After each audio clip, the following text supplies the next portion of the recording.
Eyes that pierce into the night. Monsters come, we must fight. Candles flicker, casting dread. Ghostly wails fill my head. Chasing demons lost in time. Sanity a steep climb. Off with his head she screamed. Blood moon's eerie gleam. Battle cries through the dark, leaving fear's deep mark. Echoes of sins long past, fighting shadows deep and vast. Blood-stained blade in hand, stand your ground, make a stand. Cursed whispers fill the air. Spirits cry, beware, beware. Through the fog and through the flame, monsters here know my name. Off with his head she screamed. Blood moon's eerie gleam. Battle cries through the dark, leaving fear's deep mark.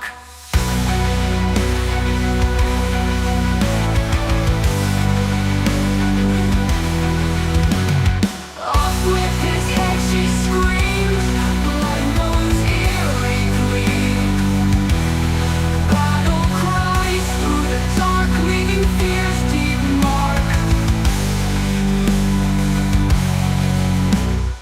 Echoes of sins long past, fighting shadows deep and vast. Blood-stained blade in hand, stand your ground, make a stand. Cursed whispers fill the air. Spirits cry, beware, beware. Through the fog and through the flame, monsters here know my name. Silence screams, hearts break. Nightmares come wide awake. Warriors of woe take flight. Darkened souls embrace the fight.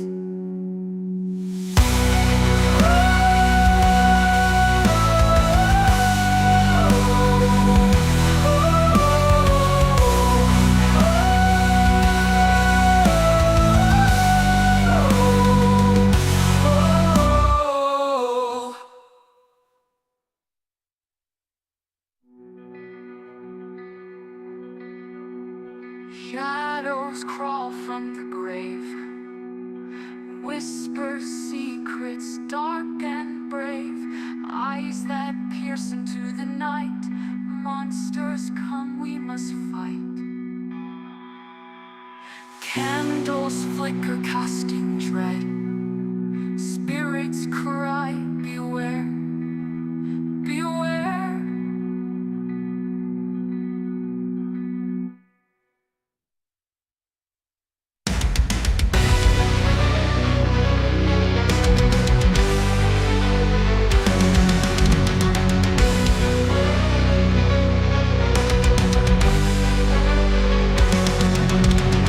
Whispers in the dead night fire, broken dreams and twisted wire. Darkness feeds on fear's desire. Shadows creep, the flames grow higher. Moonlit graves and evil schemes, fighting phantoms, haunting dreams. Echoes of forgotten. Alright, evening everybody. Welcome to map making and game design for the Shattered World. It's good to see y'all again.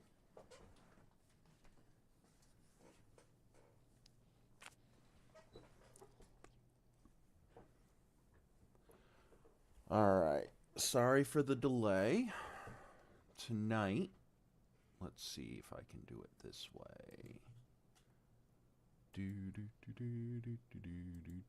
Alright. And that did switch it? Yes, it did. Cool, so I've got two programs opened up that I'm going to be switching between. One of them is that same architectural design program that I used last time you watched, and that is Home Suite 3D. That is a free architectural design program, so if you want to make your own maps, if you want to do your own floor plans, I highly recommend them. I am still learning the system, but it's been working out pretty well.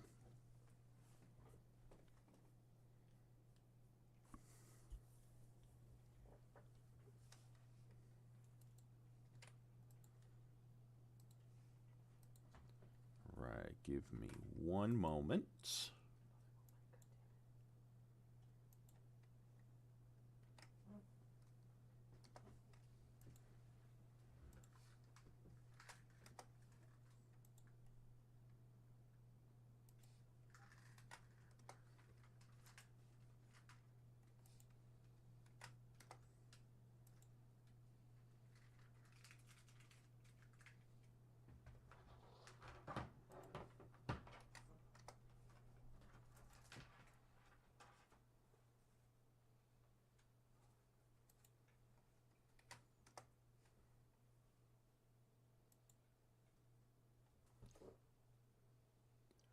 Right, it's back when I was in high school, I wanted to be an architect.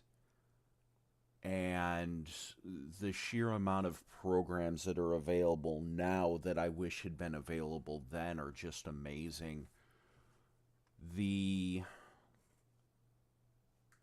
everything that you saw me use last time was straight out part of the free thing. I've spent $0 on this program.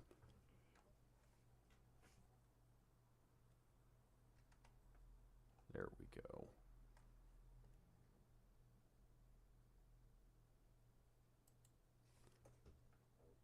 And one moment, I've got so many different tabs and programs and bullshit open.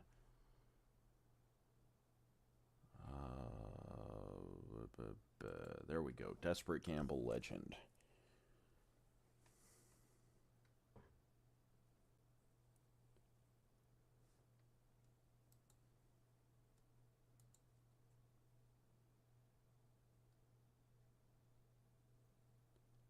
Right. So from what I saw, it is open source. It does have a commercial license, so I'm good to use everything that I'm using. I'm making sure when I do to, like, this was done with Sweet Home 3D, like, they definitely earn it. And then it looks like people are constantly adding shit to it.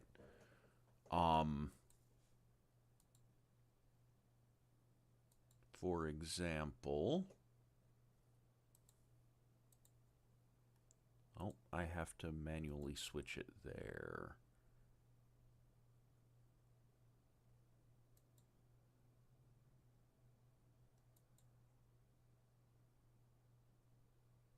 And it's not letting me switch it there. Okay, so let me see if I do it like this.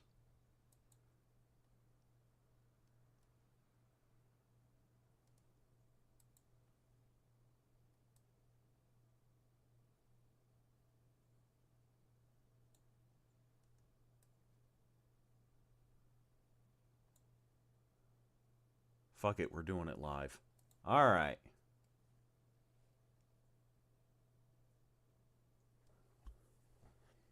So one of the things I like, I haven't downloaded. Hey, Fee, how's it going? How you been? So one of the things it does that I like, I'm just gonna create some walls, bam.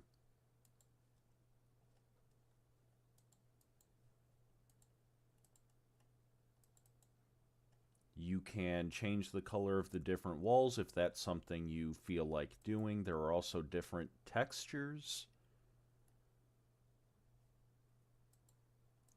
So for example, you're the create room, right? Yes. We're going to designate this a room.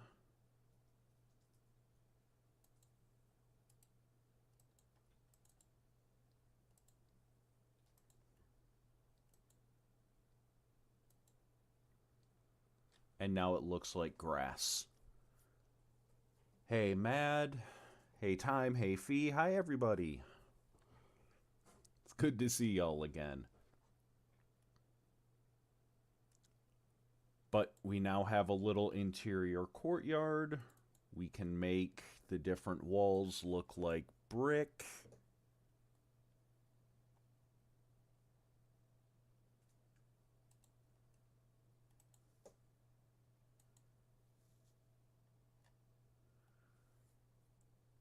And then, yeah, it has a bunch of miscellaneous shit in here. And then if I remember how to do it...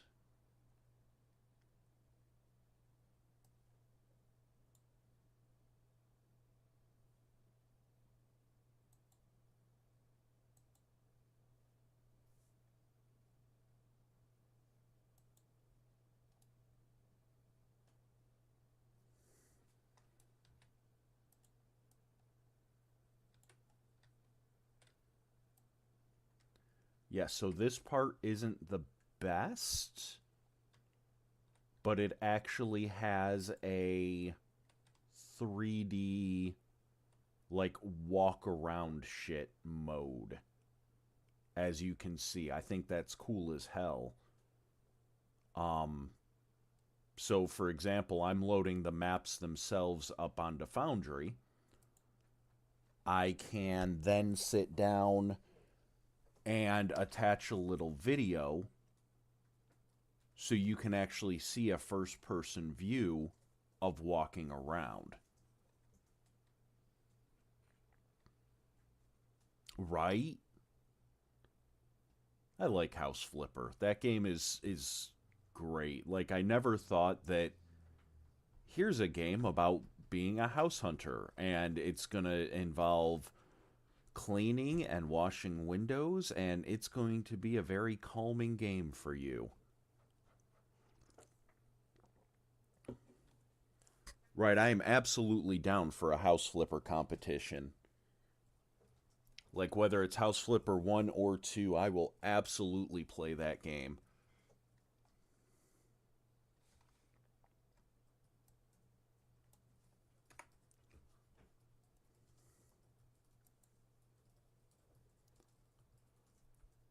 Alright.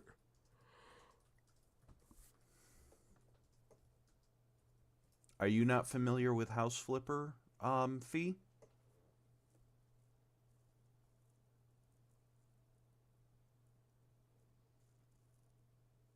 Oh, I'm absolutely down with that caveat. And I would be okay. I would not be okay with that, but I would be okay with that, Mad. That would be great.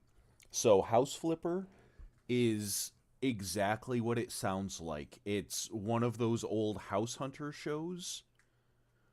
You literally go in. You can buy houses, you can do jobs to clean shit. And it's great. In fact, you know what?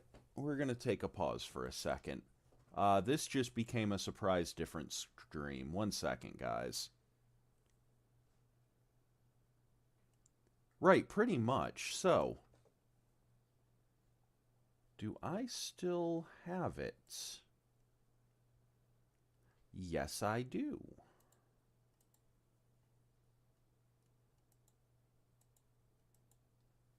Oh, there's a download for the first one. So we're going to give that a second. That's not a huge download.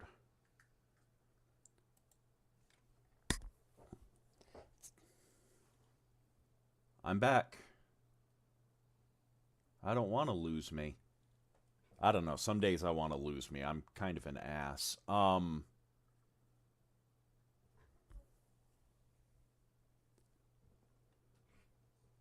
So, House Flipper is one of those games that it's just great. It is exactly what it says on the tin. You can buy houses, do jobs.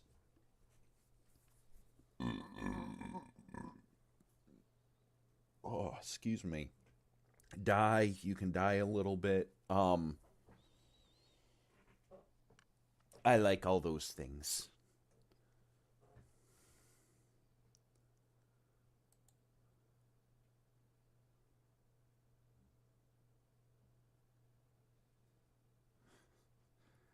I like that. 265 megabyte patch, 14.6 gigs worth of patching. So we're going to continue, and in a few minutes, when House Flipper is fully updated on my end, we are going to play for a minute because I like House Flipper and it's my stream, so fuck it. But I blame Time for this. Time is a bastard. We love you, Time. So, one of the things, let's talk encounter design for a minute. So, adversaries are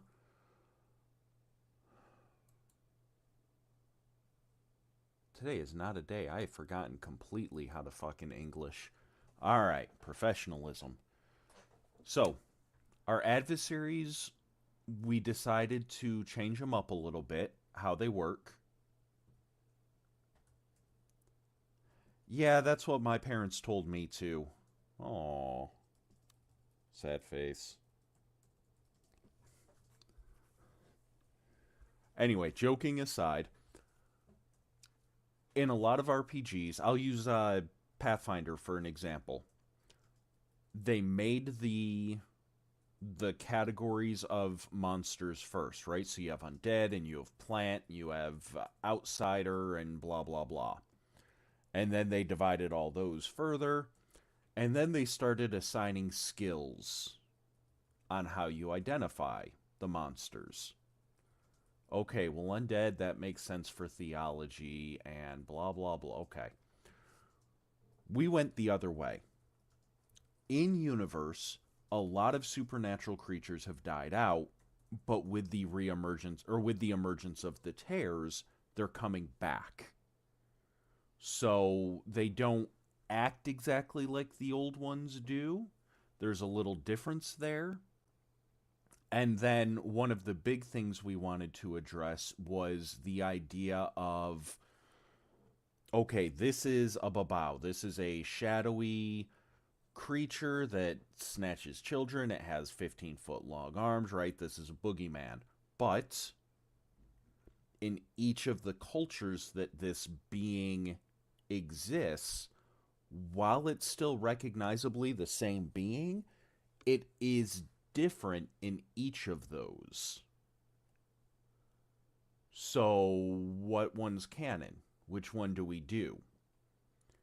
Well, with that, we're using what we call the schism system. When you create an adversary, and our adversary handbook will have a shitload of adversaries for you to use for your players, but when you create an adversary, you choose its threat force level. There are 4: Alpha, Beta, Charlie, Delta. Alpha is the weakest. Alpha is your cannon fodder. That's your chupacabra, right? Like, that's your imps, your little dudes that even a newbie hunter can take on 3, 4, 5 of them alone. Right? One alpha threat enemy is not a threat. Beta is, yeah, they're a good challenge for one person. Fire teams are 3 to 4 people. So, beta, you have to be careful. Like, even with alpha ranked enemies, you have to be careful. Enough of them can take your ass down if you're not paying attention. But beta is like the average person level. Charlie is, this thing can take on a fire team, and if you are not exceedingly careful, you will take losses. And delta is if you've got a spare resource you're saving for a rainy day, now it's fucking pouring. Use your resource. So once those are done, we looked at our knowledge specialties. Since the universe is kind of at a restart point, we just started from there. So, for example, your your knowledge specialties are artistry, behavioral sciences, biology, business, history, legal, occult, physical sciences, and theology. So we created we created a category based on each skill.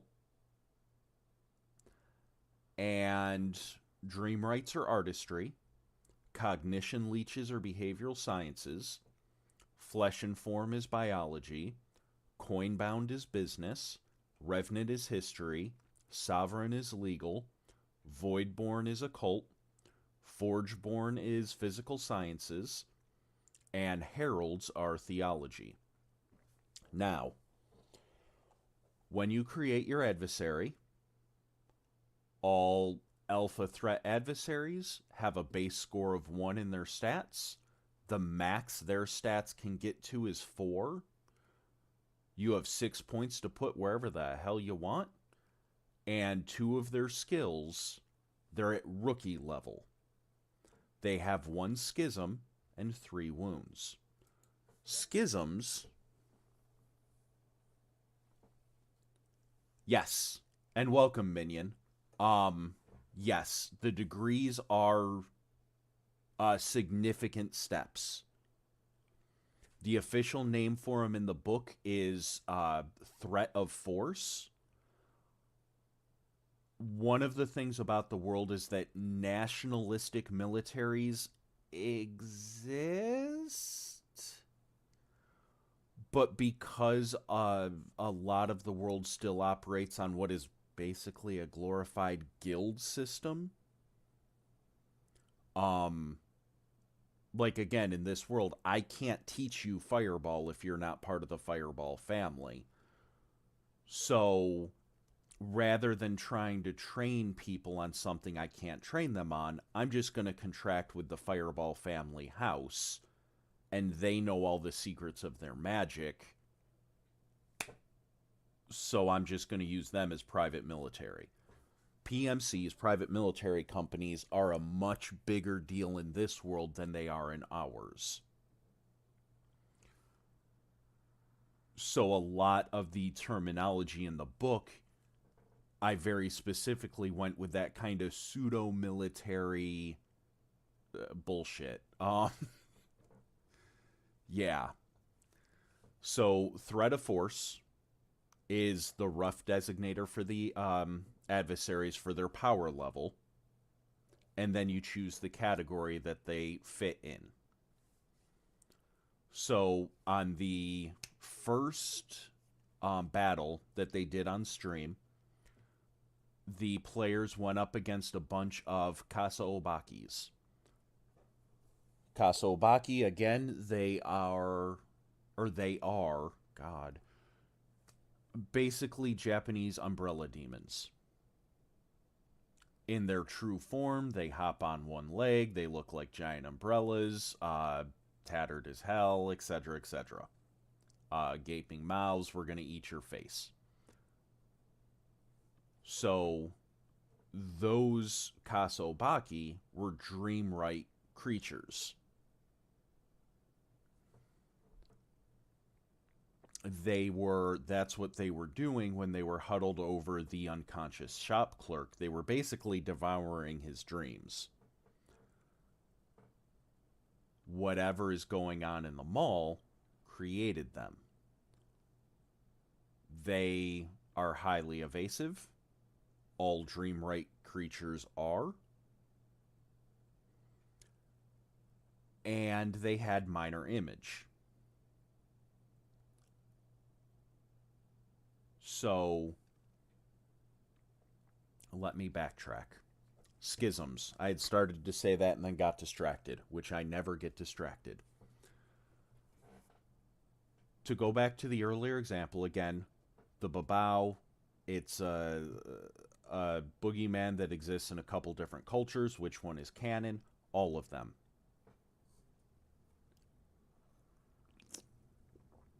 It depends on the creature itself.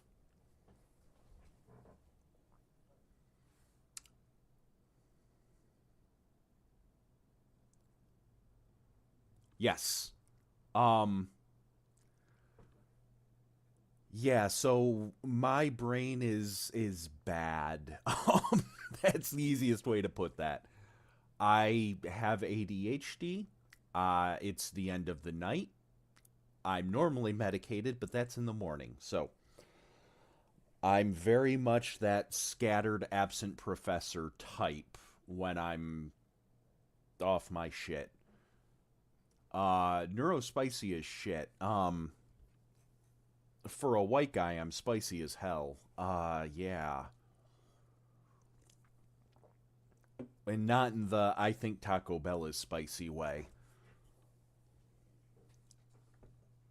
No, I was diagnosed ADHD.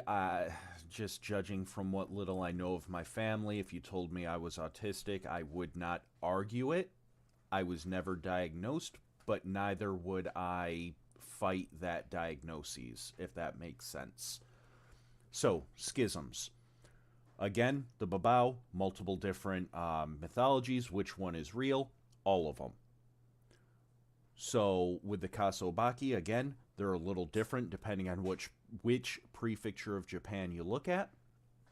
Which one is canon? All of them. You start with the base creature, and then alpha tier enemies all have one schism slot. And a schism slot is basically, if you're familiar with Dungeons and Dragons, they have one feat slot. That's exactly what it is. Whether you want to call it a merit, a feat, whatever. That's what it is. It's a slot where you can put a different ability in. And it adds to it. So if you want this Kasobaki to be the leader, you can slot in something like contract, where this Kasobaki has made a deal and it now has some increased stats in return for lower stamina. Or this one now has leadership. It gains the action to spend an action and inspire its allies. Or give tactical advice to its allies. Things like that. All of the schisms, there will be a list. They will have prerequisites as normal. Some schisms will be very specific. These ones can only go to flesh and form style adversaries. These ones or flesh and form category adversaries. These one can only go to cognition leeches, etc. Say you're running a game, and again, I'll use the Kasobaki. So the players took out a bunch of them, but the corpses are still there. Okay, so somebody snuck in, one of the cleaner teams afterwards, grabbed a couple of the bodies, and they went back and experimented on them. And they managed to raise one from the dead through a combination of skin grafts and muscle implants and blah, blah, blah. You want to make a flesh and form version. Cool. So, Dream Rights increase their max and base agility by 1, gain rookie evasiveness. Again, for my listeners that aren't familiar, skills run on a rank of 1 to 7. 1 is rookie, 7 is pinnacle. The example I always give is for performance, if I have a 7 in performance, right? Like I'm a composer, and we're all sitting down and discussing who is the Beethoven or Bach or whoever of our generation, we may not all agree that I am the top of that list, but we all agree I'm on that fucking list. That is what a 7 is. So you'll hear me say Weird Al is at the top of the list, and I think we can all agree on that. I think that's a pretty safe bet. So if you hear me say rookie, that means they have 1 rank. In the context of adversaries, rookie is 1 rank in a skill. You're the flashlight holder, right? Like you know how to tighten that screw, but you're not ready to do the job on your own. 4 ranks is specialist. Not only are you able to do the day-to-day job, but you've started to specialize in specific aspects of that job. 7 is pinnacle. Again, when we're talking about the best fucking screw turners of our generation, you're on that list. You may not be the top of everybody's list, but you're on everybody's list. So, again, Dream Rights get Rookie Evasiveness and then the Minor Image Schism for free. And then they have another ability called a Fleeting Dream. They're strong to one source of damage and weak to another type of damage. So in the Kasobaki's example, they are weak to fire, and they were strong to cold. But so we've captured this Kasobaki, we've experimented on it, we turned it to a flesh and form. We keep all its other stats the same. We reduce its max and base agility by 1. We take away its rookie evasiveness. We take away the minor image schism and the fleeting dream ability. We want flesh and form because that's what we built it to be. We'll increase its max and base endurance by 1. We'll give it rookie athletics and the armored schism. So it takes, less damage per hit. And then flesh and form adversaries get the brute ability. Their max mental acuity is reduced by 1.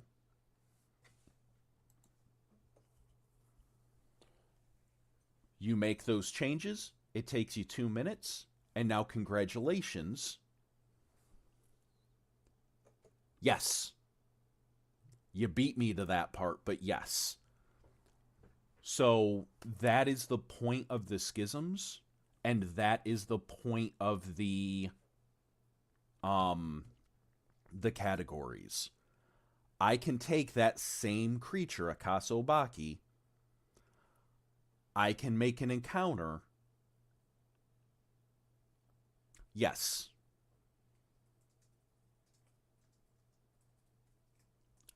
That is correct, Minion. The creature is a template. The creature, as it is, will be playable in the book, so you don't have to do any additional work. When you pick up the Adversary Handbook, the Kasa Obaki that is in there on page whatever, that's playable. If you want to make a version that's a leader, you increase its threat force. So now this version of the Kasobaki is a beta rank enemy, and it's leading 3 alpha ranked enemies. And you give it another schism. you want to do a little something to represent one of the families, one of the organizations doing some shady shit. You change one of the Kasobaki to a flesh and form, and now you've got a Dreamwright Kasobaki leading a flesh and form and a regular Kasobaki. You can have a 10 enemy encounter. Each enemy is the same basic monster. Like, all 10 of them are Kasobaki, but each one of them is different with different stats and different abilities.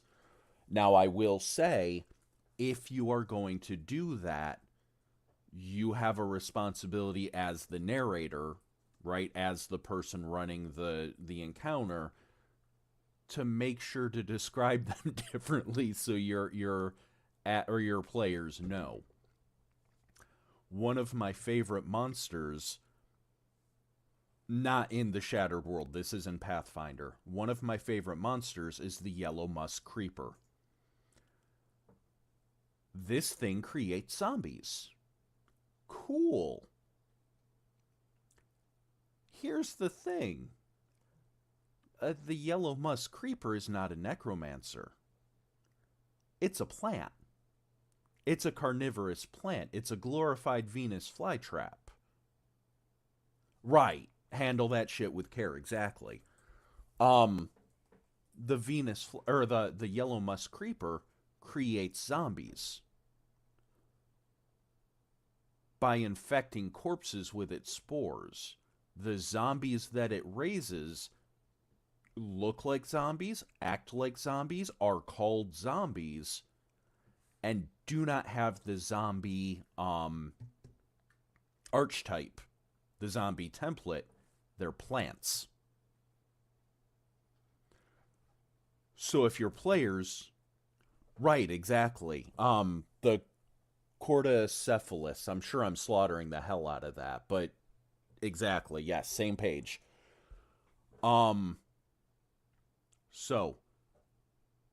unless your players realize what's going on, I can't tell you how many times I have seen players spot this.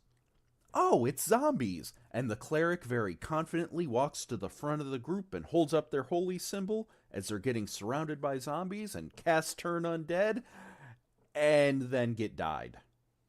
Because plants don't give a shit about your god. Sorry. It's always funny the first time. Typically a war crime the second time. Yeah. Things like that have a place.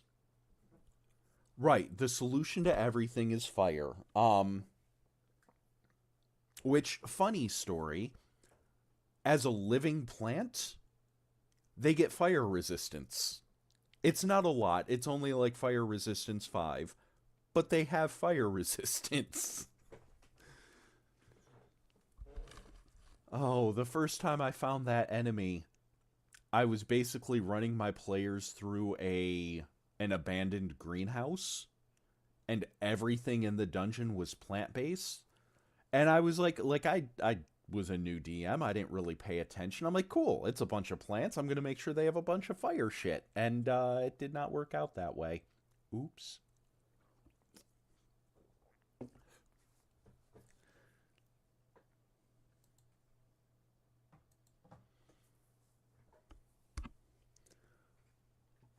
But that, at its core, is how the... Right, very good point. Always more fire. But that, at its core, is how the adversary system works. One of the things that I really strived for in this game was...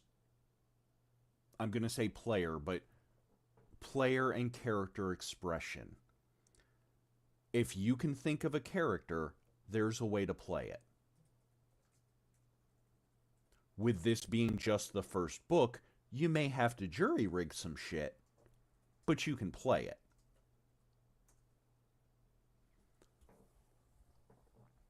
And then as more books come out, I'll be able to fine tune and allow better player expression. But I wanted that expression to go not just for the players, but also for their equipment and also for the adversaries.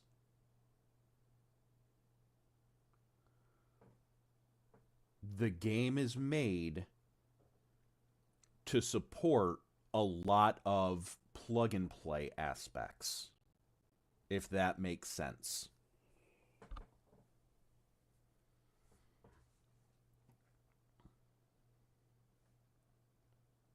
But real quick, Fee, are you still on the stream?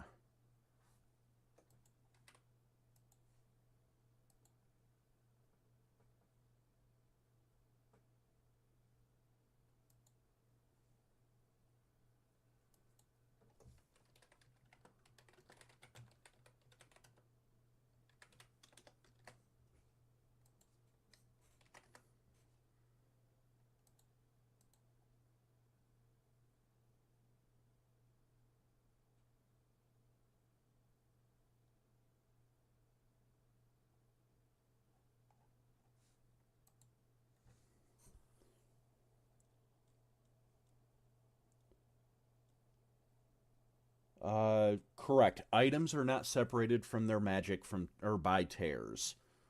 And do not apologize. You are absolutely okay, Minion. You are asking great questions. That is the point of me doing these streams. I am still very much in the fine-tuning and finalizing aspect of these. However, as I said in the previous stream, this is a one-person operation. The game design, the character, all of that is me, and I am just one person. I am absolutely capable of missing shit just as much as the next person. You asking me these questions is helping me, because God forbid which organizations are working on mechs. So,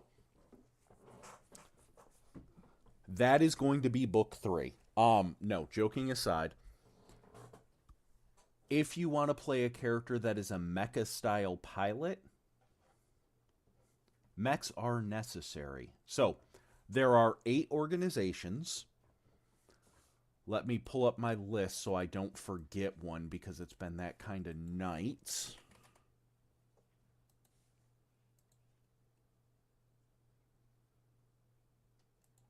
So, organization number 1 is the Ardor of the White Eye. Very simply, the Ardor of the White Eye is, what if the Illuminati had magic? As I mentioned, magic in this world is very bloodline-based. The Ardor of the White Eye's whole thing is, we are not mere kings and queens. We're not that little. They are the politically savvy, the power brokers, we're the power behind the throne. That kind of thing. Alright, cat. Come on, you little bastard. 1 second. Oh. So, next one up is the Keepers of the Garden. They are a former Catholic order similar to the Jesuits or the Dominicans. They left. They are still friendly with the church, but they're no longer an official Catholic organization. They are a secular organization. The Keepers of the Garden's whole thing is, regardless of which holy book you're looking at, we were commanded to be keepers of the garden, to look out for the natural world, to be its tenders. Why would I turn away a gardener just because we disagree about who gave us the rule to do so? Why would I not tend this portion of the garden just because it's through a tear? The Keepers of the Garden are secular. They are still very faith-based, but secular, if that makes sense. So, next one up is Starlight Networks. Amazon. They're your Amazon allegory, your Walmart allegory. We... Oh, fuck me. Excuse me. Sorry about that. They are the we can get you what you need, whether or not you realized you needed it. If you don't want to know how we got a hold of it for you, don't ask.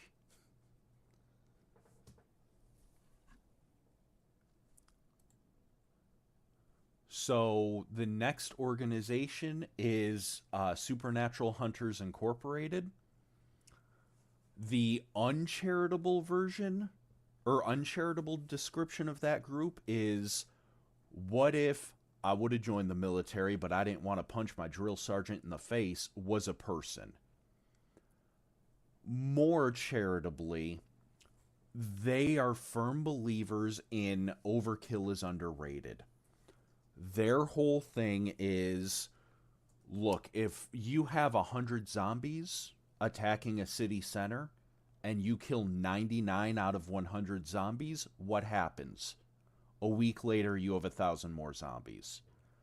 If there are 100 vampires attacking a populace and you kill 99 of them, what happens? A week later, you have 1,000 vampires attacking the populace. They are, of the organizations, they are the most mercenary, and they are a firm believer that, yeah, we use overkill. We will absolutely nuke it from orbit because it is the only way to be sure. They specialize, as the name suggests, in hunting the supernatural, but they will take any job if the price is right. After that, you have the morning after. Morning spelled Mourning, as in to mourn somebody. So, extremely long story short, remember how I mentioned in the previous stream that there is no difference between magic and technology, right? You can't buy a toaster that doesn't have at least a little bit of arcane power. So, in our world, right, in our reality, when cameras were first invented, there was a fear that if somebody took your picture, it could take your soul.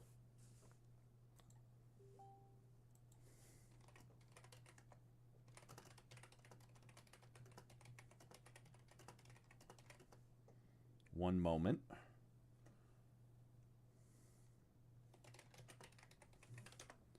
So, that was in our reality, right? Cameras could take your soul. There was a fear of what tech could do to the body. This is a theme that you see in other genres such as cyberpunk, which I'm a huge fan of and definitely didn't take any inspiration from at all. Honest. But in the world of the Shattered World, if you die near technology, right? Technology itself, the electronics, the magic, it can aggravate your soul. And when you die, if you're not properly mourned, your spirit can refuse to rest. And you can come back as a wraith, a zombie, whatever. So, the morning after is a group of professional, typically pro bono, exorcists and professional mourners. Their job is to go find that homeless dude that froze to death, give him a legitimate funeral, say a few words, and try to make sure his soul is put to rest.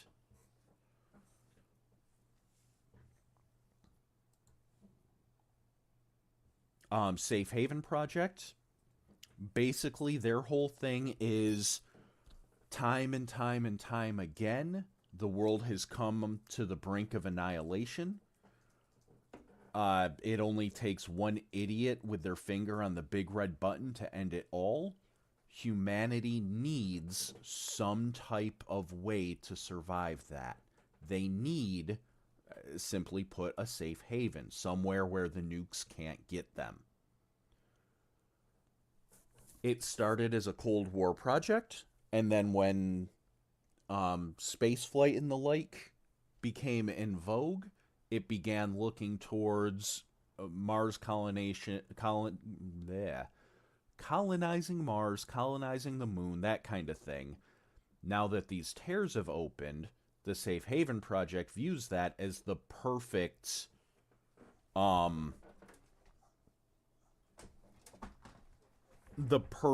opportunity.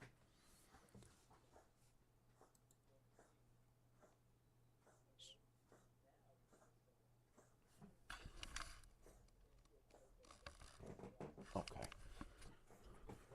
Sorry, I heard something and it was messing with me. But the necessary that Time mentioned are basically they're basically magical terrorists, to put it bluntly. So they started back when Britain began shipping people to Australia. They were originally, criminals, the have-nots of magical society. We're not one of the family, so we don't count, etc., etc. In recent times, they've kind of rebranded. The necessary are the ones running the soup kitchens. They're the ones trying to find or form workers unions. They're the ones helping with the homeless problem. They're the ones looking after the have-nots. The problem is a lot of people don't believe them in their change of heart. And rumors suggest that their change of heart is nothing more than a PR campaign. And then the final organization is the Vae Victis. The Vae Victis genuinely believe that what happened to them becoming enhanced is not an infection, it's ascension. Every member of Vae Victis genuinely believes that by becoming enhanced, they are on the path to godhood. They are this generation's Heracles, Perseus, etc., etc., right? That is what they genuinely believe, and they act accordingly.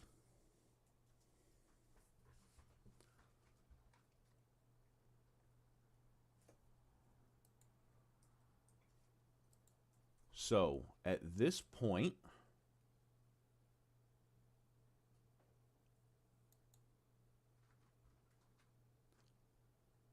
our current plan is to release first the core rulebook and then the adversary files, which that was the old name for it. It will have a different name, but adversary files is what we're calling it for now. And that'll basically be the core rulebook and the monster manual. The core rulebook will have some adversaries in them, as well as a truncated version of the rules. So if you want to play, all you need is the core rulebook. Once those two rulebooks are released, we're working on 5 basically campaign settings. Lost or Forbidden Bloodlines will be mentioned some in each of them.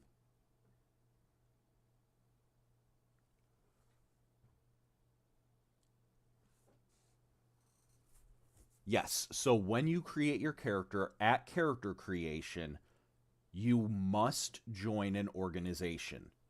These are the ones that are so kind of intertwined. The guilds and families are a lore storyline thing. The book will have the names of some guilds and some families, and if you want to say, okay, my character is from the Kanaic family in the Yucatan, awesome. But those I'm leaving separated a bit so that there is more opportunity for player expression and specifically for your game.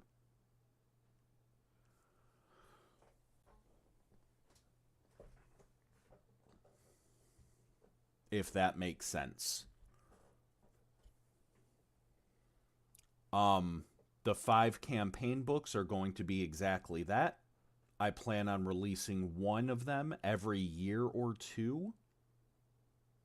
And that just depends on what I can afford to do, to put it bluntly.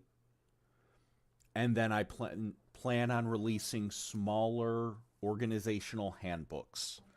These will be between 70 and 100 pages, so much smaller. They will be about 70% lore, 30% mechanics. And those will all be written as if they are a legitimate, you have joined the morning after. Here is your new employee handbook. Here is what the organization represents. Here is some training that only we offer. And you don't have to be a member of that organization to get that training, but it's very much geared towards that organization. Same with the gear. But mostly lore.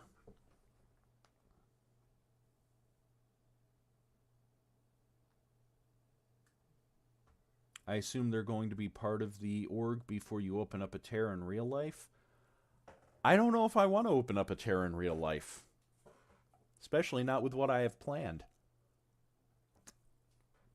I mean, I have no plans. Plans are bad.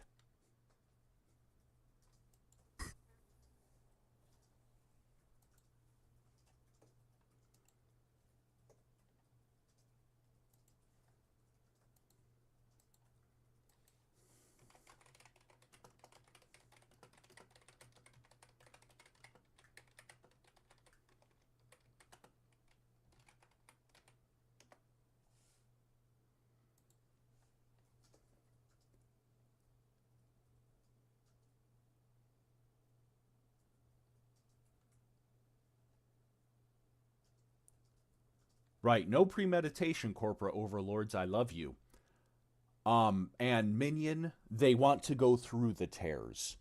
Their whole thing is, again, we have to create a pocket of humanity that can survive the worst case scenario.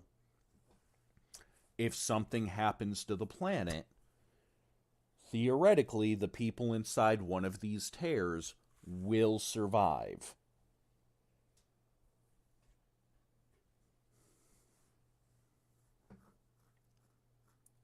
All right, just a heads up, it looks like we've got ads starting in a little over 4 minutes. When we come back from the ad, a game was mentioned earlier, House Flipper.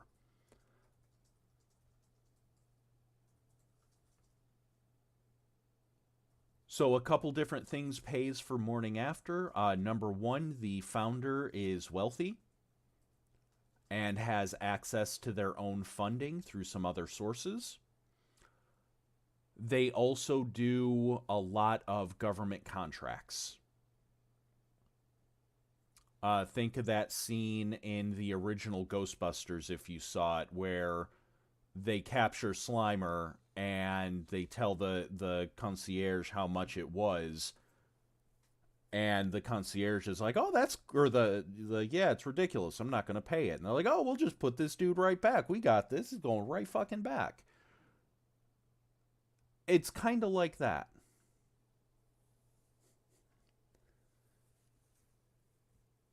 So, actual mechs like Gundam style mechs do not exist at this point. The game has a more street level vibe. Your enhanced characters will become slightly superhuman. Skills I mentioned go on a scale of 1 to 7. Stats go on a scale of 1 to 5, with 5 being max human potential, and then one of your attributes can go up to 6. Now, who would be trying to make mechs? Supernatural Hunters Incorporated. Yeah, but after Pacific Rim 2, they lost all time rights. I'm sorry. So, Supernatural Hunters Incorporated are absolutely trying. The Ardor of the White Eye is trying a version of it based on the old Golem myth from Jewish mythology.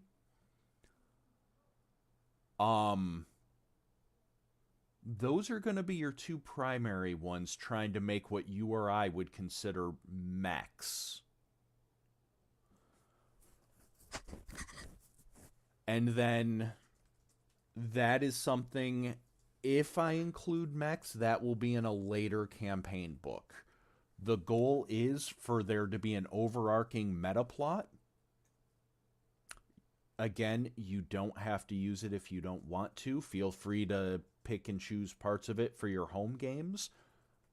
Frankly speaking, once you've bought the game, I am not going to come to your home and smack you on the wrist.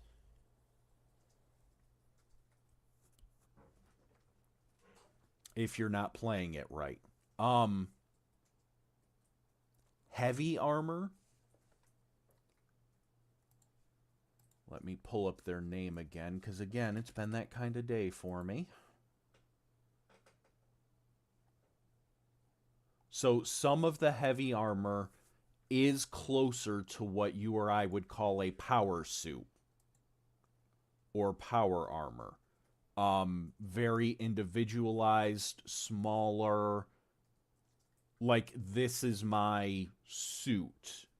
Yes, that exists, and that is, anyone can use it. Mechs, no. Does that make sense? Does that answer the question?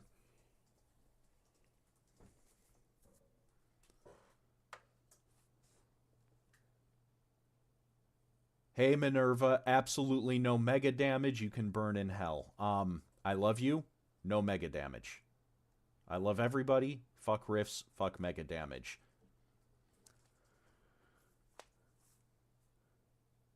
I will go into that rant after the ad break, which starts in 10 seconds. Fuck mega damage with a rock.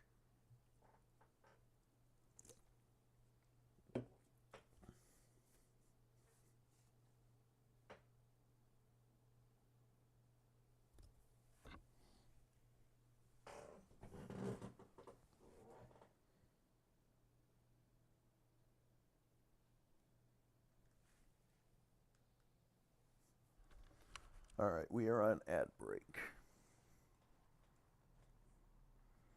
Oh, that's awesome. Fucking Texas man. Texas man, a close cousin to the Florida man? Yes. Our ads have not started yet. Can't hear you. Wait, I have you paused. Unmuted.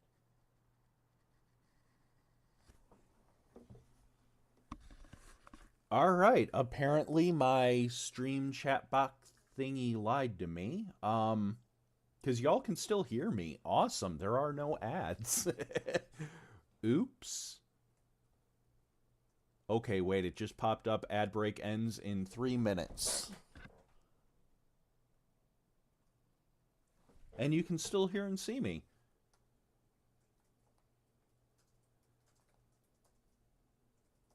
Yay, we made it. It's a pony. So, I am just going to keep talking. And if I get cut off, I'm sorry, I love you. So, Yeah, no one needs to see me. I am very okay with not being seen. I am not the look at my face dude. But mega damage is something Minerva referenced. That is from Rifts. For those not familiar, it is a horrible idea. Basically, in Rifts, there are 2 damage categories. There's standard damage. I mean, I think I would rock the hell out of an anime set of boobs, but that's besides the point. You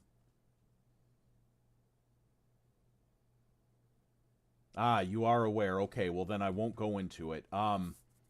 For those not familiar, basically there's 2 damage types, and one of them supersedes the other.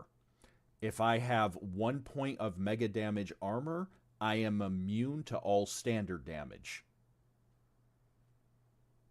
Basically, mega damage can scale down to standard, but standard can never scale up to mega.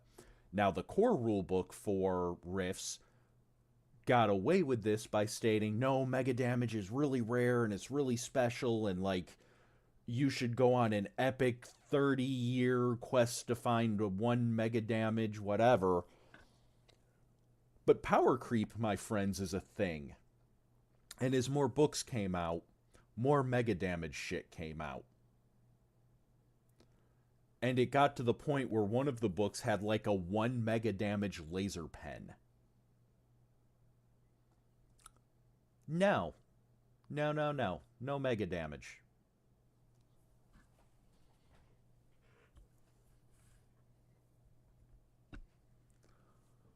But I am apparently still here. No one has lost me.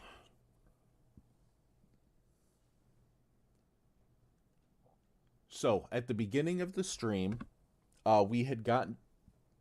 Oh, excuse me. At the beginning of the stream, I'm gonna die. At the beginning of the stream, we had been talking about the architectural design program that I'm using, which, again, for those that don't know, this is Sweet Home 3D.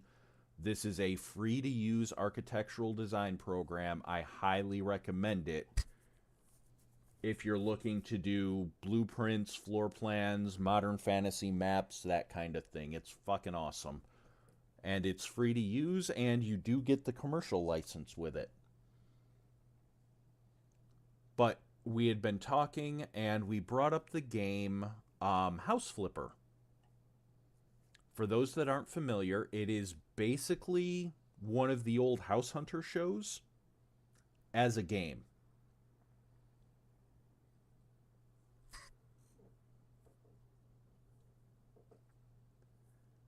Boo. I kind of like the idea of schism damage, I'm not going to lie. Ultra damage just makes me think of Killer Instinct, which is not a bad association in my mind, but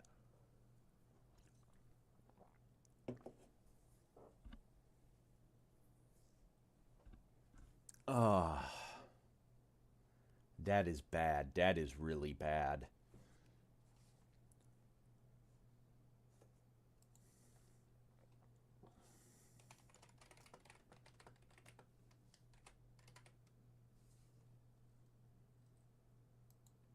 All right, give me one moment, everyone.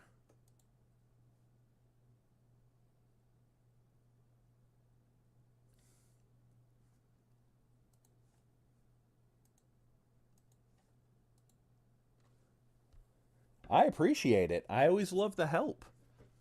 So, I did state at the beginning of the stream I was going to duck into House Flipper for a few minutes just to show some of the other viewers how it is, whatever. Tremendous damage. Oh my god. Tremendous damage reminds me of, like, the older... I don't think it was a term, but it reminds me of, like, modern D20. I don't know why, but I could see them using that term. Right? It reminds me of the knockoff games.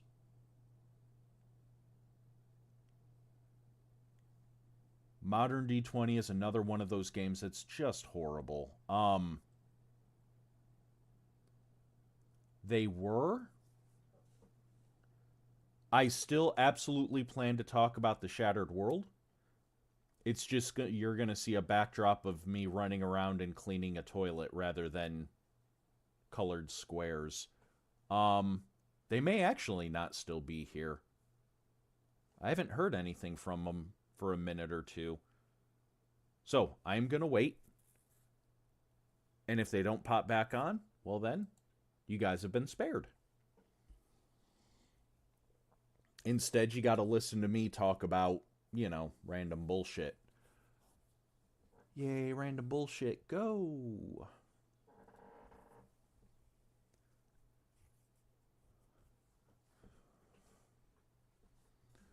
Alright. What even do I have on screen? Alright, so that's the Sweet Home 3D. Cool.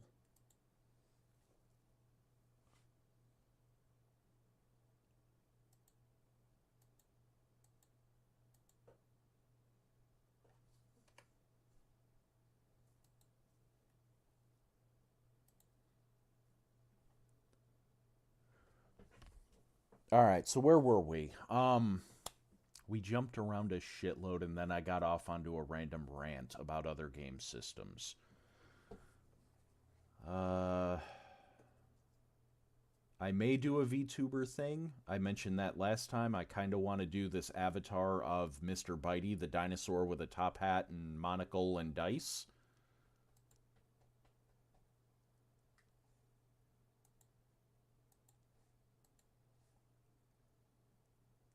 But that's just because I really like dinosaurs. I never stopped being 12. Yes, no piloted no piloted suits.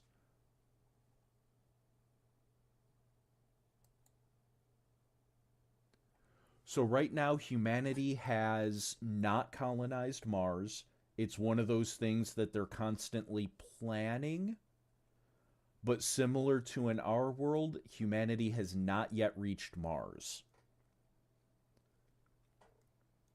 To date, tears have opened up in the atmosphere. However, no extraplanetary tears have been discovered. That doesn't mean they haven't happened, just that they haven't seen them yet.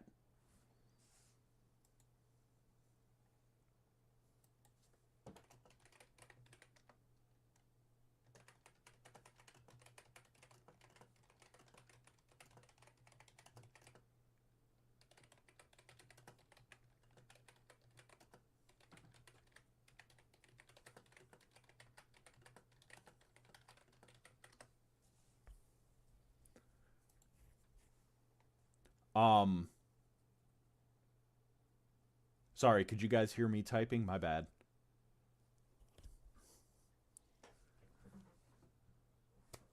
But state of air power, I would say. So here's my problem. I'm a Air Force veteran, so what I know air power is not the same as what a civilian knows air power is. Basically picture what the average person would think of in the late 80s, early 90s. So, rumors of stealth bombers.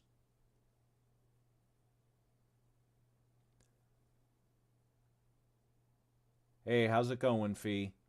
Alright, magic is at this point a planetary phenomenon. Yes, choose your own adventure. If you want to tell a story where you found a tear that takes your ass to Mars, absolutely you can do that. There are people that believe the positions of the celestial bodies and the sun and the moon and the fifth house of Vegas, whatever, affects their spellcasting. It's unknown at this point if it actually affects their spell casting or if their spell casting is affected because they believe it is affected.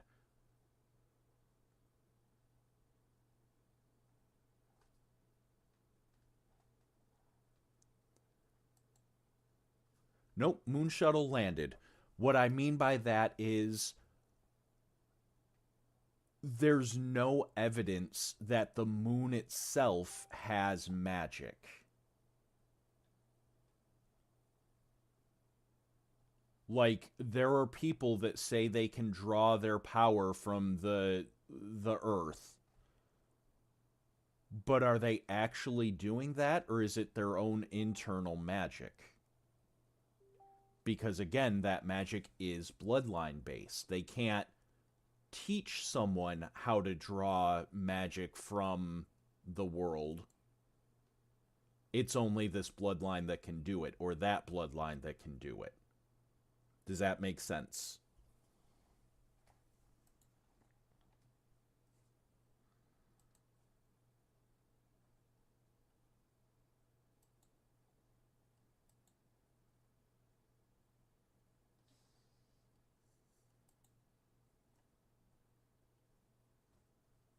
But no, the shuttle made its way to the moon.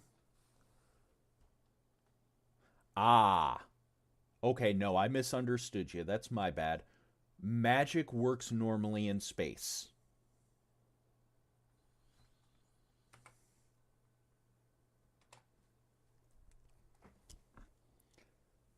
Yes, if you get outside of the atmosphere and have a way to survive, your magic will work normally.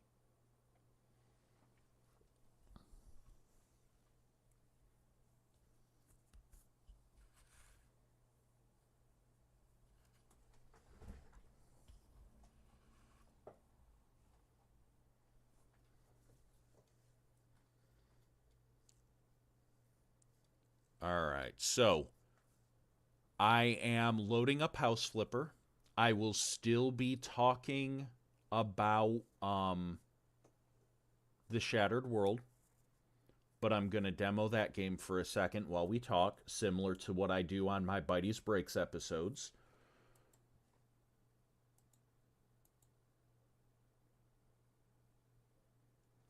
Give me just one moment.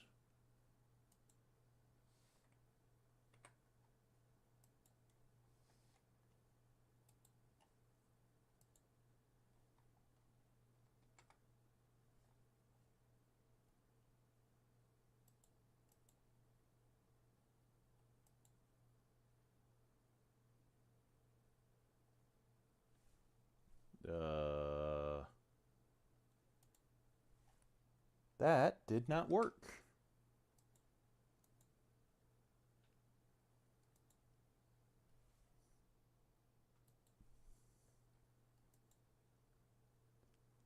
Okay, never mind.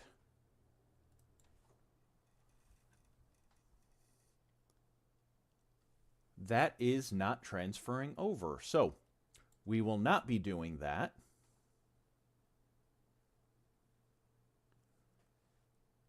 I will do the House Flipper another day. I apologize.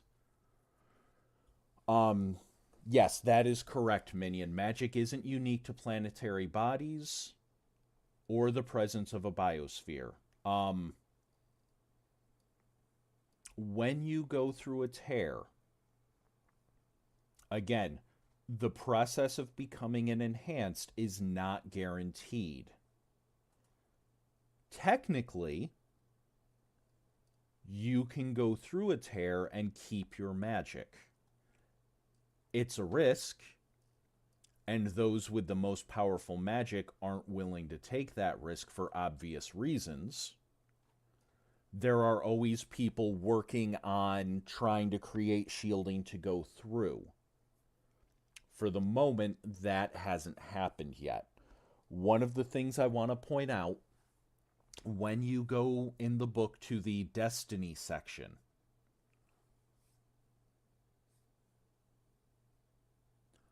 blood transfusions do not seem to transfer powers. Mixed lineages absolutely do. The idea of, so again, in our world, I'll get back to the destiny ability things in a second. Let me answer this first.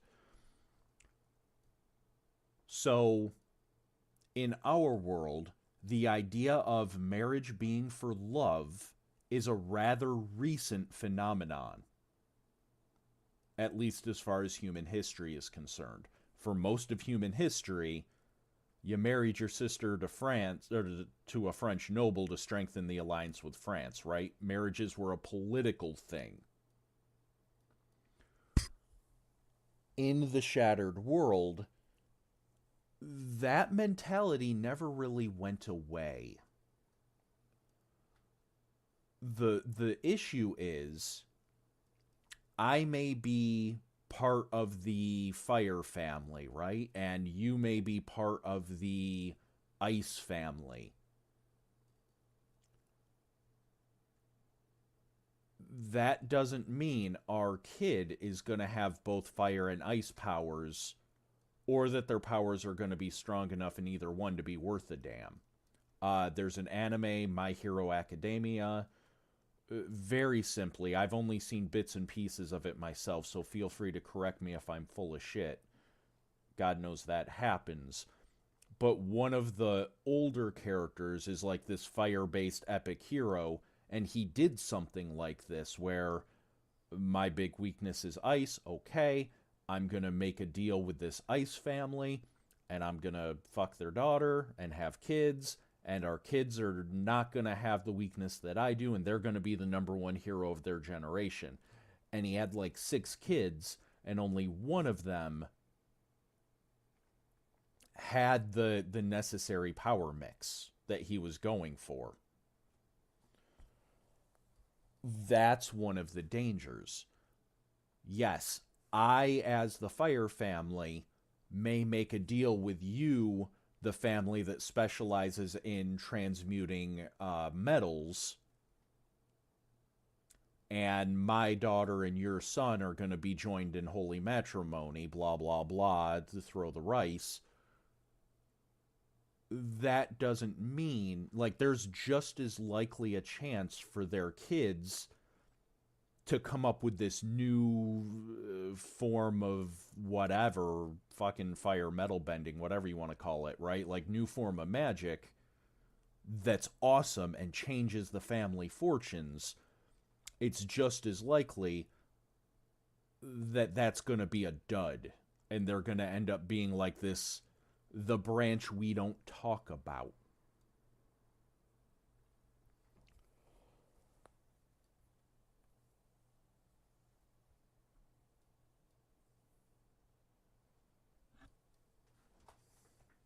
So, mixed lineages, political marriages, all of those, it's a risk every time. It is not a one and done thing. Every time you are exposed to a tear, you have that risk.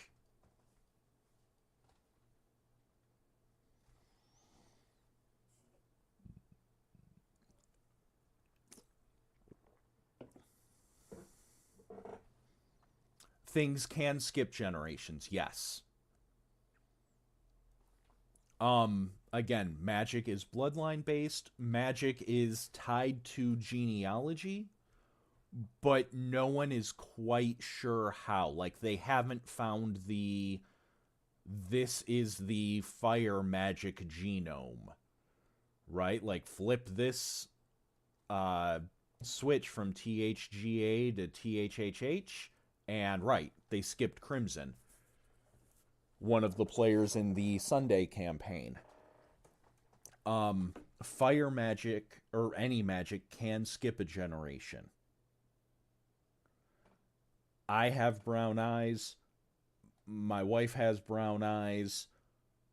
Our daughter has blue eyes. Right. Exactly. So you will see, even dud bloodlines, quote unquote, and God, I hate saying that. That sounds eugenicist as shit, but you know what I mean. Even dud bloodlines, dud family lines will still be kept around for a generation or three, just in case.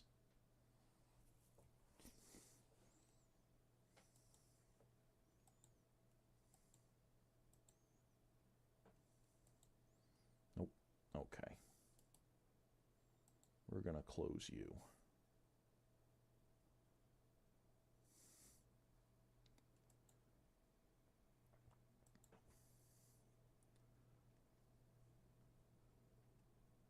All right, I have to say, this has been an easy stream. I've just been sitting here talking shit.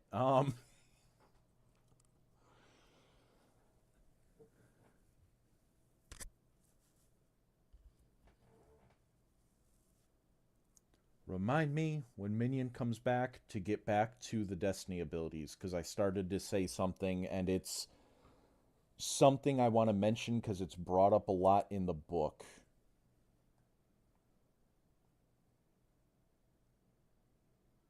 I am talking the game. I'm also talking the fame, because I am fucking awesome and famous and stuff. Yeah. No, I'm really not.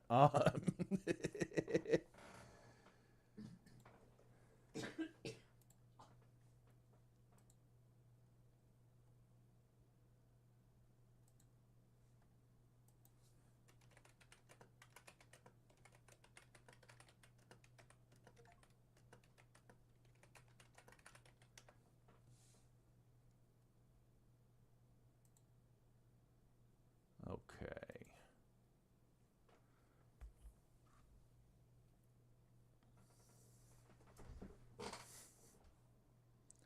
Alright, I am actually going to disappear for a minute as well. I will be right back.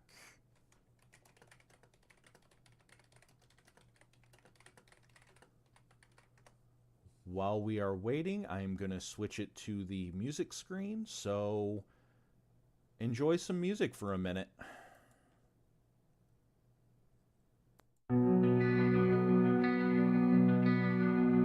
Shadows crawl from the grave, whisper secrets dark and brave, eyes that pierce into the night. Monsters come, we must fight. Candles flicker, casting dread. Ghostly wails fill my head, chasing demons lost in time. Sanity a steep climb. Off with his head, she screamed. Blood moon's eerie gleam. Battle cries through the dark, leaving fear's deep mark. Echoes of sins long past, fighting shadows deep and vast. Blood-stained blade in hand, stand your ground, make a stand.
Broken souls embrace the fight.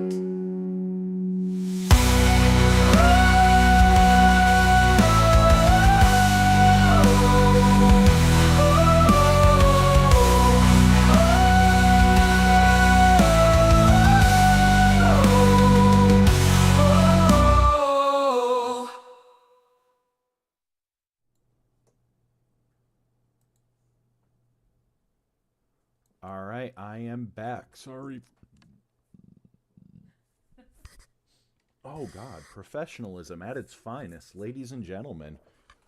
All right, I am back. Sorry for the delay.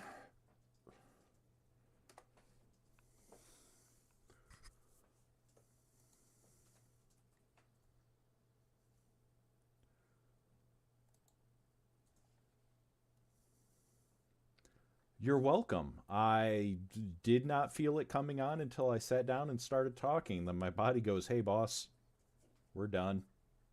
You're welcome. That'll be $2.99, please." Little did you know I've been contracted by EA. Everything is DLC, even when it's on the disc. So, I will reiterate this again when Minion comes back, but one of the things I started to mention earlier, the goal is for this to be a living game, with each book adding actual content that builds off what was previous. One of the things I absolutely hate is when a book comes out for a game and it does not build off anything previously. Here's what I mean. Even when it's first party, right? Like, I'm not talking third party. Pathfinder. It's a game I love. I'm about to talk all kinds of shit about it, but it's a game I love. Pathfinder brought out their Kingmaker campaign a while back. Kingmaker was kingdom building. And that sounds great. I'm no longer just playing Welcome Back Minion. I'm no longer just playing an adventurer. Now I have a chance to be a king or queen or royal vizier or whatever of my own kingdom. The problem is, the mechanics didn't really mesh with the base game. It was, in all senses of the word, an add-on. It was something stapled to it, to the point where building your kingdom took a special type of resource called build points, and you could spend gold to get build points, but the game straight out said, do not go from build points back to gold, because your players will get very powerful, more than they should, very quickly. If you're going to do it, be very careful. There was no connective tissue between that splat book and the base game. There's also, as always, the problem of power creep. New abilities, even if you do everything you can to try and keep shit balanced, as you build and create your system, you're going to learn more about what you can do and get away with, and you're going to make more powerful abilities. It's going to happen. You're going to come up with new ideas, players are going to ask for things, blah, blah, blah. When you open the Shattered World Core rulebook and you flip to the Destiny section, yeah, it's... Again, I've run... I don't want to say every system because that's not true, but I've run a shitload of different systems throughout the years, and I've picked up bits and pieces of terminology from every one. So you're going to hear some random shit when I talk. Enjoy. You're still here, so I guess you do. Yay. But Destiny abilities are what the enhanced get instead of spells. When you open the book, destiny abilities and you read the intro, the person that wrote the intro, quote unquote, because again, the book is presented as if I am writing this book for you to peruse in universe.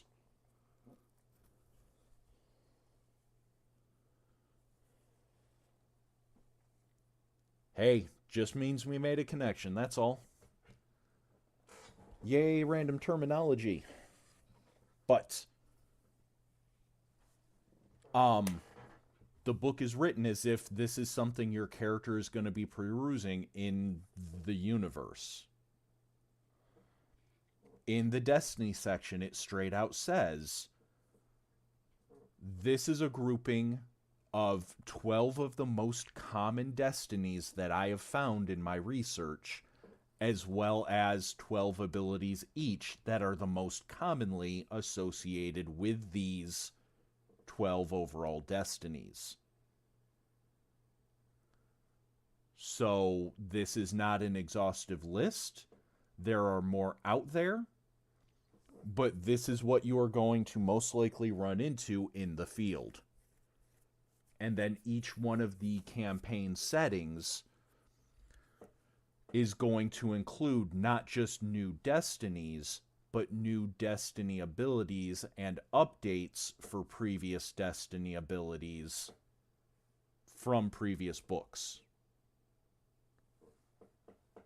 You can absolutely modify your own if you want. I am not going to have, strictly speaking, rules for that, but you absolutely can. Again, once you've bought the book, I am not going to come to your home and smack you on the wrist if you're playing something differently than what the book says. I got your money. I don't care. No, joking aside. Home games are home games. So, for example, the Supernatural Hunters International, or Supernatural Hunters Incorporated, they are based out of Longview, Texas. Right, the Destiny abilities are not as straightforward.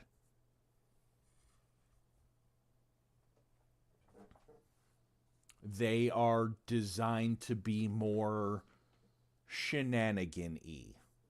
Some of them, especially the low-level ones, are straightforward. For example, the Lover's Destiny has an ability called Grace of Love. It's a Tier 1 Destiny. Choose an ally. As long as the two of you remain within a certain amount of squares until the end of combat, you both gain a +2 to your agility. This can raise it above your normal cap. Simple, easy, but again, it's a low-level destiny. The other thing to mention is destinies use destiny points, so it's basically a mana system, not a D&D style spell slot Venetian casting system.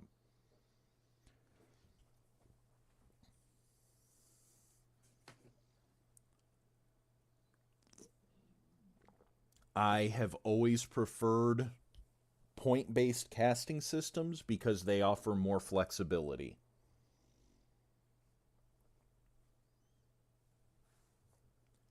In the Shattered World, a big part of increasing your strength of quote-unquote leveling, again, this is a classless system, so you're not a level 1, level 2, whatever, but a big part of growing stronger is opportunity cost. So destiny abilities give you your spells, and then destiny abilities also give you your stamina, your hit points, alongside your endurance. Your stamina is based off, so every core destiny will give you X amount of stamina per ability taken in that category.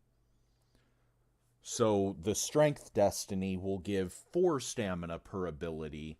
The Lover's Destiny or the Magician Destiny only give 2 per ability.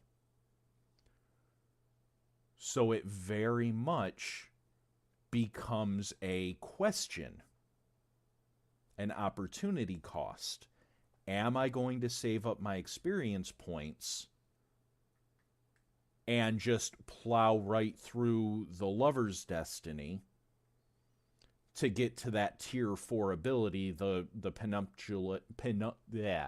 ultimate abilities that Destiny offers, and have a lower stamina total, have lower stats, and be narrowly focused because I only have Destiny abilities from this tree? Or am I going to spread out my points a little bit?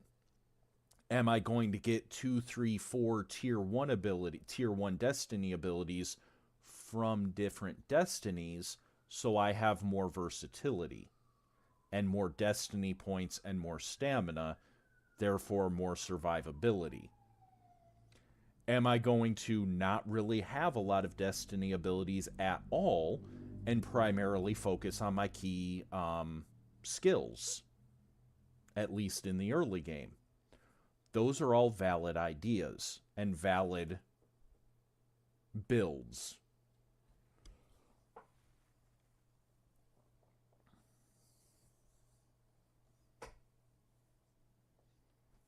Again, the goal was player expression, not here is a rogue. If you want to play a rogue, you must have these stats. Therefore, you must do this. And if you don't pick this ability, you suck. I didn't want that.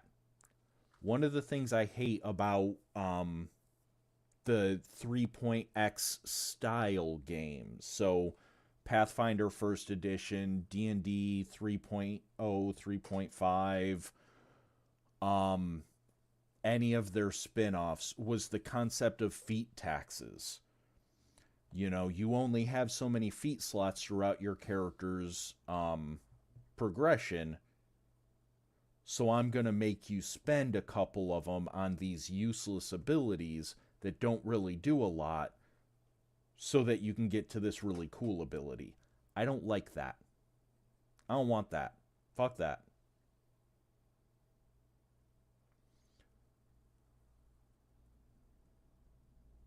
Some of the abilities that you get in the Shattered World may be more niche, right? Not every ability is going to suit every situation unless it's fire.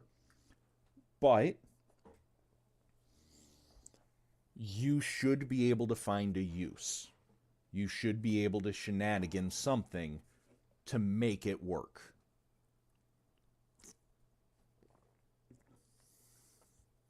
You know, take for example, in the last stream, last session, Emor Dead Now.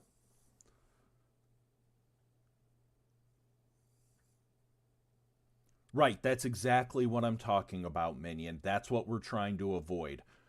The first and foremost way that we did that was by getting rid of classes.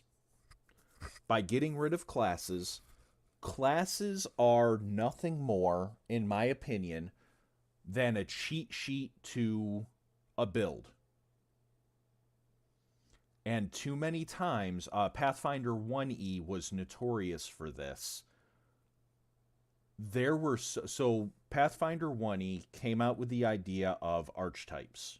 They didn't create the idea of archetypes, but they really leaned heavy into it. Basically, the idea was I played a rogue, and then I took the archetype thief.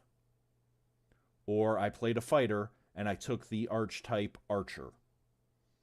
Right? And the archetype archer, I lost a lot of the versatility of the fighter, so I didn't gain as many weapon groups, and I didn't gain as many, I didn't get heavy armor proficiency, but in return, I got really, really good with a bow.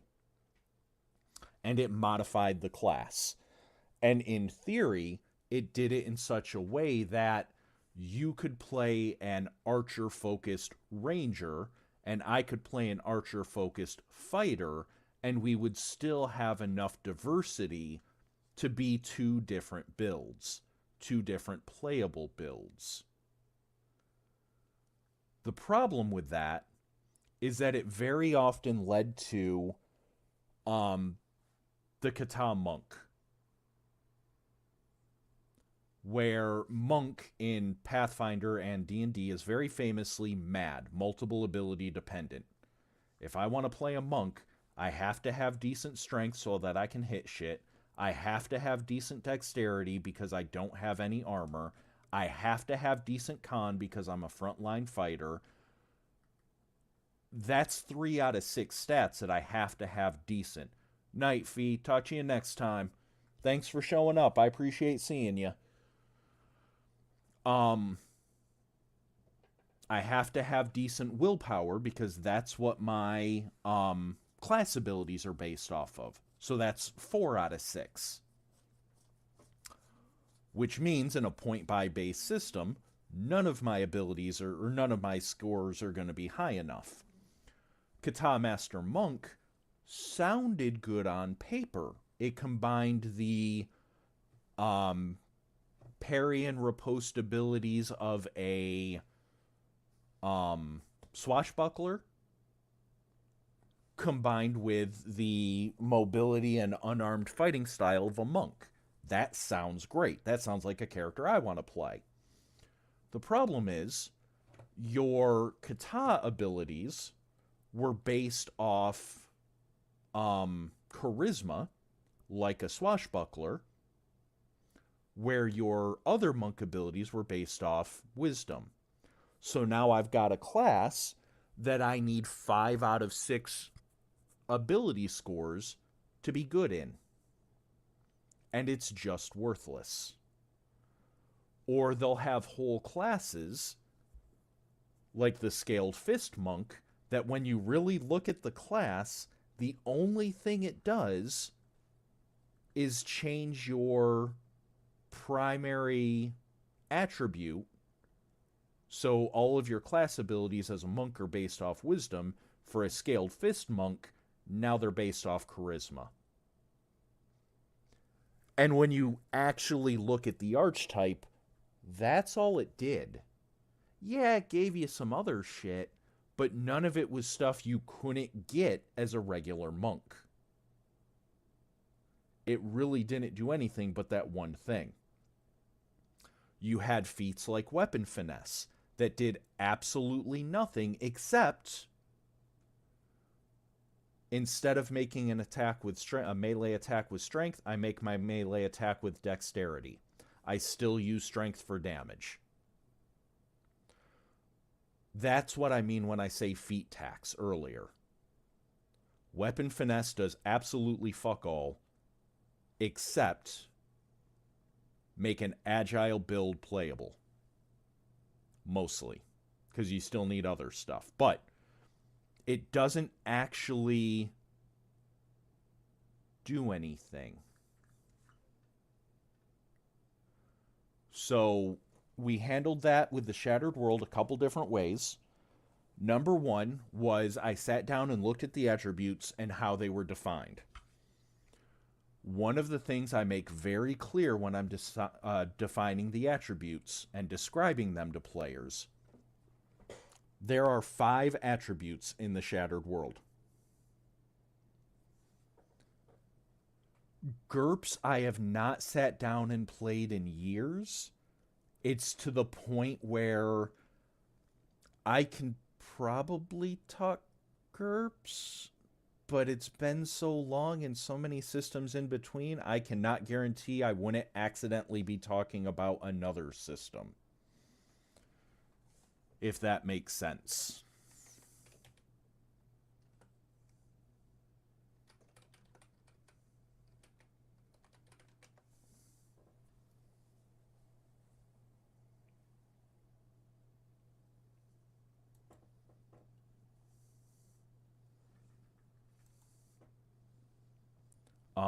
But in the Shattered World, you have 5 attributes.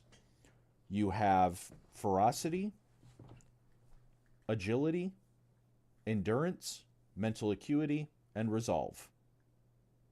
Now, most of those are exactly what you're thinking of. Agility is your hand-eye coordination, your dexterity, your ability to get the fuck out of dodge, that. Endurance is your ability to take a hit. It's your ability to withstand poison. Mental acuity is your intelligence. Resolve is your resolve. Ferocity is different.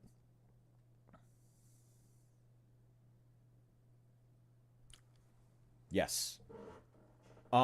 Ferocity is different. Ferocity is not a measure of strength. Ferocity is your willingness to hurt the other person. So that gang member that picks up a car and hurls it at somebody, that's ferocity. That martial artist who just glances at his opponent, scoffs, and then punches through them, that's ferocity. That spellcaster who screams in rage as they gathers up the biggest fireball they've ever thrown and sends it hurtling down the hallway, that's ferocity.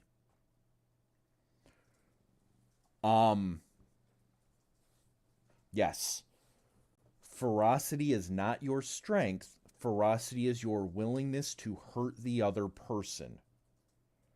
So whether you are that cold-blooded assassin that stabs somebody in their pressure points, whether you are that gang member that uses a baseball bat, if you are focused on making attacks to kill the enemy, that is ferocity. There's no need for a weapon finesse and agile and half a dozen different class archetypes that do nothing other than make you better at saying, okay, rather than hitting the guy, I focus hit the guy. There's no need for that shit. And that's how we handle that. The other reason, or the other way we help with optimized builds is by basically, combat is not the end-all be-all of the story. Combat is part of the story. Most good stories have combat. Yes, that's true. This is a game. We like to punch things. But there is plenty of other things to do besides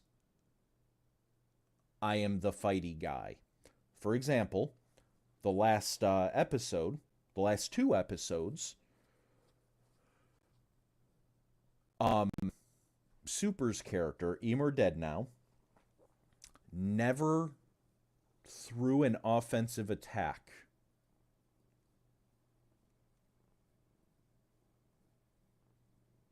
That would be ferocity, yes.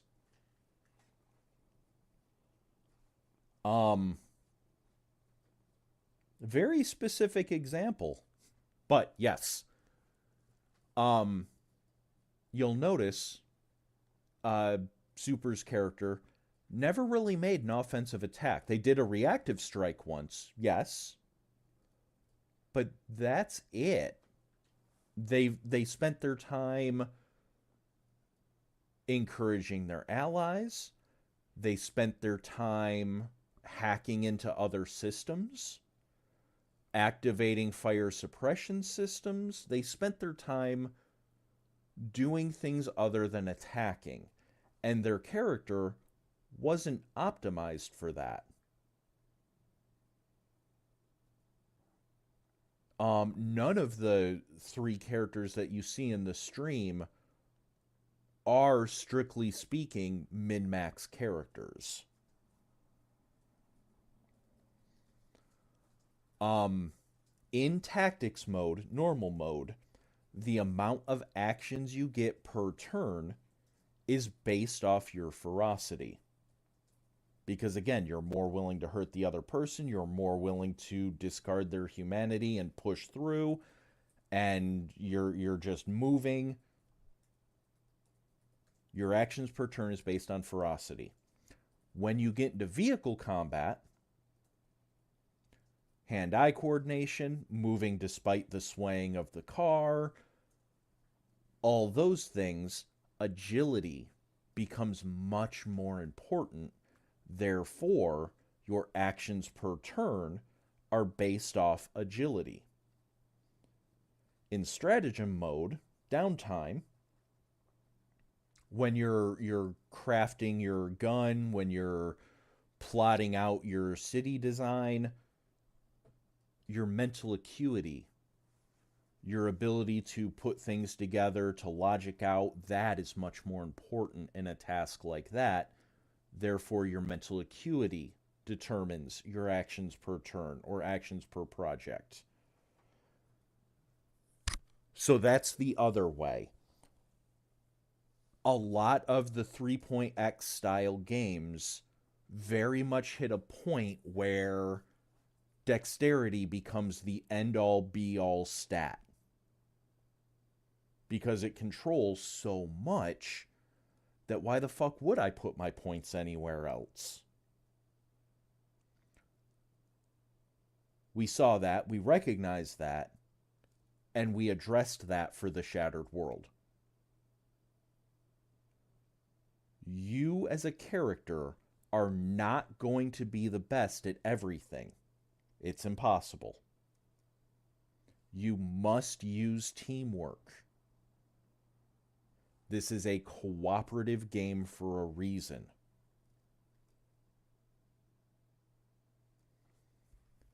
You may be very good at this one aspect. You may be the party's wheelman. But when you... Okay, cat. Sorry, my cat is being an ass. You may be the party's wheelman, but when it gets to exploring the ruined jungles of Nas, fuck whatever, you're probably not going to be as good at that. Anyway, at this point, it is 10:23. I have just a couple more minutes for questions, and then we're going to call the stream. Any other questions?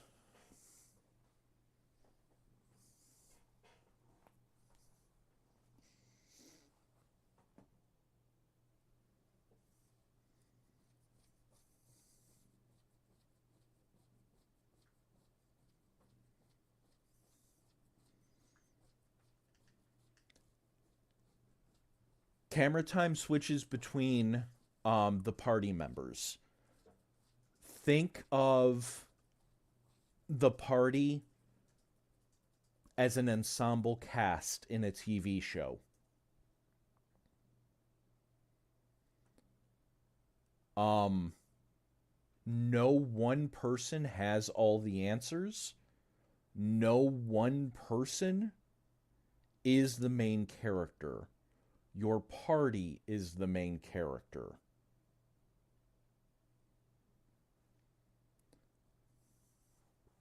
And you too, Minion. I hope you have a good night. Thank you for all your questions. Again, I appreciate it. Anytime you're in the stream, feel free to ask as many questions as you want. Never think you're hogging the limelight or anything, my man. Or my dude. I don't know your gender, and frankly, it's none of my fucking business. But, yeah. All right. In theory, there's another ad break incoming, so I'm going to go ahead and call it here. I'm going to switch to the music and let that ad break run. Y'all are more than welcome to stay and watch some shitty ads with me. Otherwise, I will see y'all tomorrow. Right? Tomorrow's Tuesday. Yes. Tomorrow, 8:30 p.m. Eastern for Bitey's Breaks. You can watch me suck at playing Cyberpunk 2077 and discuss more game design. Y'all take care. Be safe.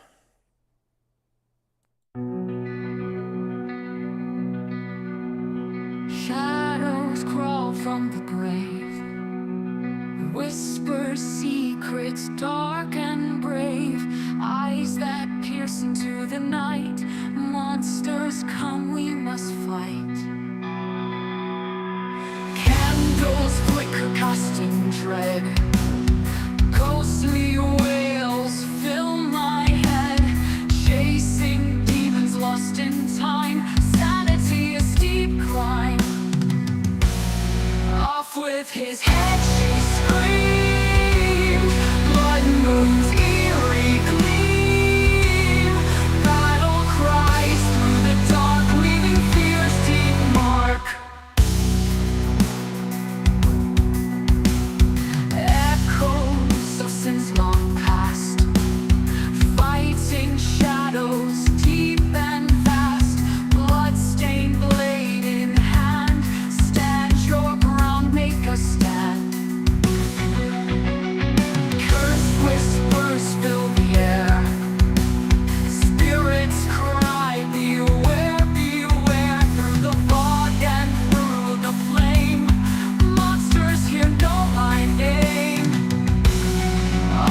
with his head she screamed.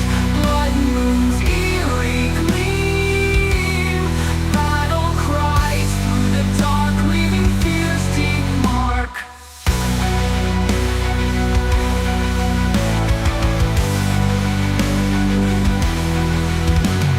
Off with his head she screamed.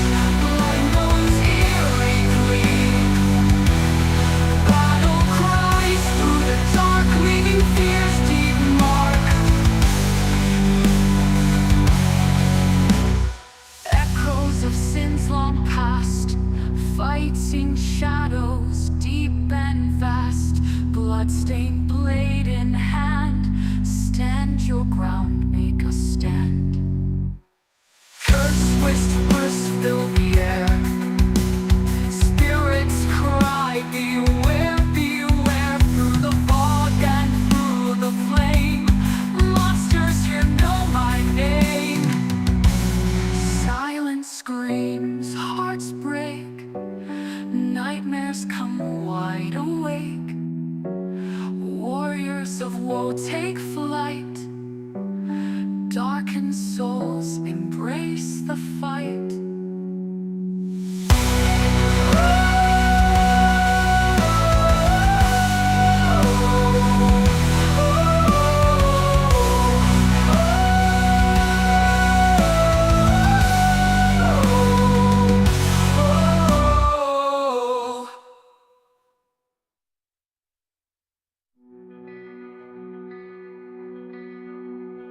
Shadows crawl from the grave, whisper secrets dark and brave. Eyes that pierce into the night, monsters come, we must fight.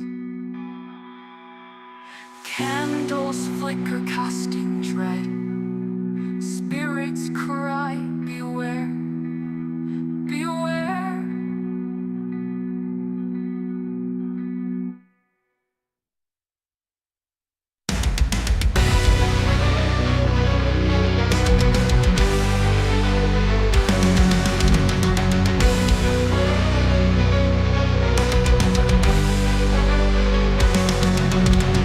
Whispers in the dead night fire, broken dreams and twisted wire. Darkness feeds on fear's desire, shadows creep, the flames grow higher. Moonlit graves and evil schemes, fighting phantoms, haunting dreams. Echoes of forgotten screams, horror not as it all seems.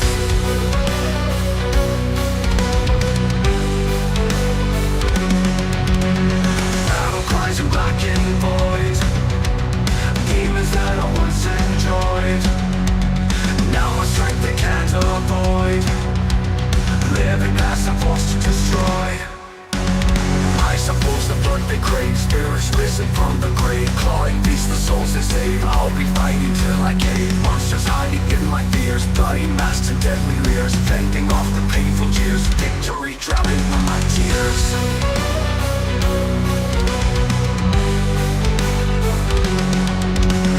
Battle cries in black and void, demons that I once enjoyed, now a strength they can't avoid. Living past I'm forced to destroy, destroy.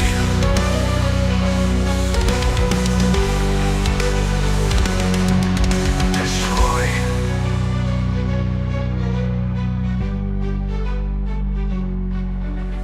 Moonlit graves and evil schemes, fighting phantoms, haunting dreams. Echoes of forgotten screams, horror not as it all seems. Battle cries in black and void, demons that I once enjoyed, now a strength they can't avoid. Living past I'm forced to destroy, to destroy, to destroy, to destroy, to destroy, to destroy.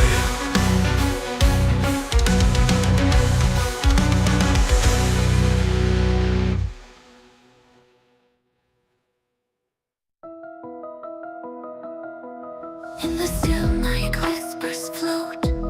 In the quiet, heartbeat slow. No clash, no roar, just silence. In the shadows, battles won. I see through foggy veils.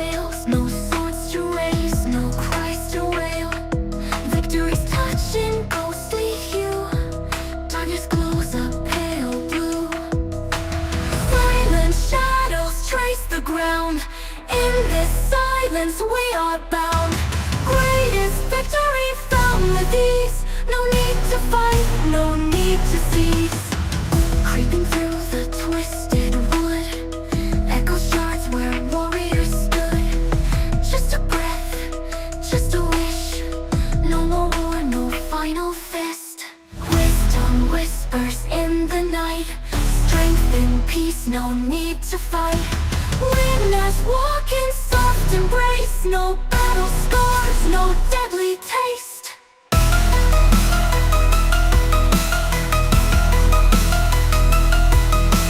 Silent shadows trace the ground. In this silence we are bound. Greatest victory found with ease. No need to fight, no need to cease.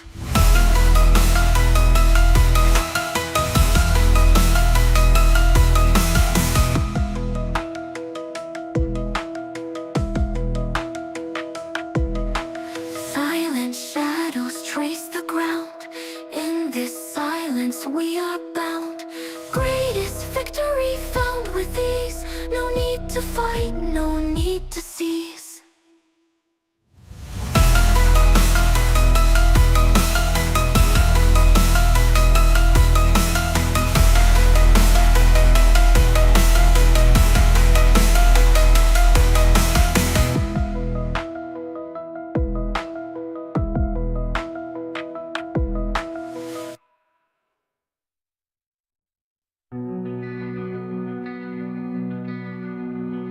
Shadows crawl from the grave, whisper secrets dark and brave. Eyes that pierce into the night. Monsters come, we must fight. Candles flicker, casting dread. Ghostly wails fill my head. Chasing demons lost in time. Sanity a steep climb. Off with his